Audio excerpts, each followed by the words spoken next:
In the early 18th century, in a remote corner of Ethiopia, a child was born in the high mountains. A child who would one day rise from the depths of slavery to become a legend in one of the most powerful empires on earth, his name, Hannibal. But his journey wasn't just about survival, it was about triumph. It's the story of how an African man shattered the chains of racism, climbed the ranks of the Russian military, and left behind a legacy that would inspire generations. Welcome to the untold tale of Hannibal. Our story begins with betrayal. Somewhere near modern Ethiopia, born in 1698 to an Ethiopian chieftain, a young boy named Hannibal, then known as Ibrahim, is kidnapped by slavers. When Ottoman forces invaded, his father died defending their land, and Abram was stolen from his home. His sister Lagan's tragic drowning in a desperate rescue attempt marked the end of his childhood. Sold into the Ottoman court, he was taken far from home, across deserts and oceans, until he finds himself in the heart of the Ottoman Empire. There, fate takes a strange turn. Instead of being sold into lifelong servitude, Hannibal catches the eye of Sultan Ahmed III. Impressed by the boy's intelligence and charm, the Sultan gives him to a visiting Russian ambassador, a move that will change history forever. He became a pawn in Peter the Great's quest to modernize Russia, a gift that would ignite a revolution.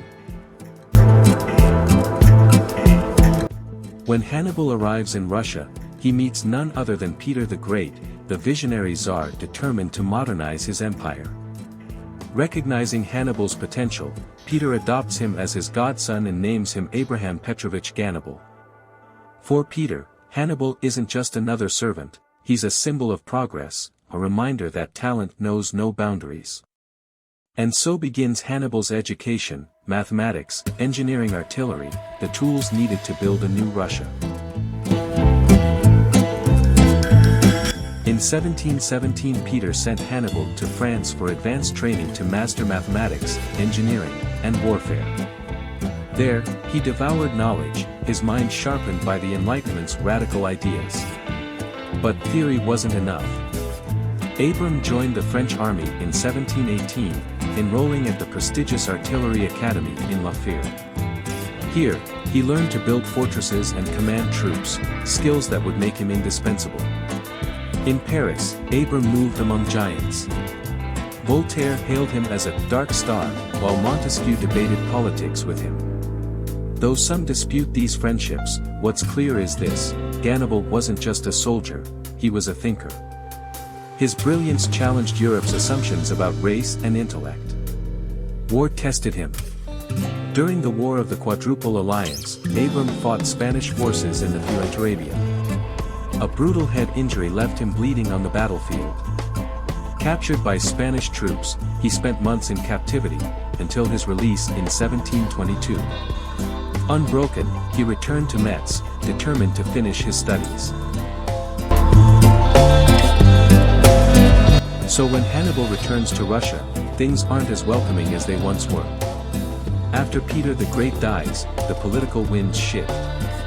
Racism rears its ugly head and Hannibal faces discrimination at every turn. Some see him not as a hero, but as an outsider, a black man in a sea of white nobility. But Hannibal refuses to back down. With quiet determination, he proves himself again and again. When critics doubt his abilities, he answers with brilliance. When enemies try to undermine him, he responds with resilience. Slowly but surely, he climbs the top ranks of the Russian military.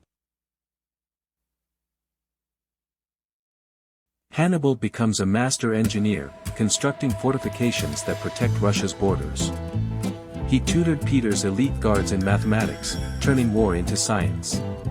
His work is so impressive that Empress Elizabeth, Peter's daughter, grants him noble status, granting him lands and wealth, a rare honor for someone of his background. He earns titles, lands, and wealth, proving that talent can overcome even the harshest prejudices. But more importantly, he earns respect, not just from his peers, but from history itself. He forced an empire to judge him by his mind, not his skin. How How does a former slave become a respected nobleman in a society built on hierarchy and race? Through sheer force of will. Through intelligence, courage, and perseverance, Hannibal didn't let anyone define him. He defied himself and rewrote the rules along the way. Hannibal's legacy lives on through his descendants, including his great-grandson, Alexander Pushkin, the father of Russian literature. In works like The War of Peter the Great, Pushkin celebrates Hannibal's life, using it as a testament to the strength and dignity of African heritage. Today, Hannibal stands as a symbol of what happens when opportunity meets talent. His story reminds us that greatness knows no color, no creed, no boundary.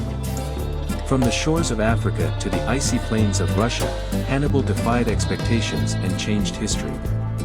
So next time you hear about the glories of the Russian Empire, remember this: his foundations were laid not just by kings and queens, but by a man who rose from the ashes of slavery to become a titan of his time.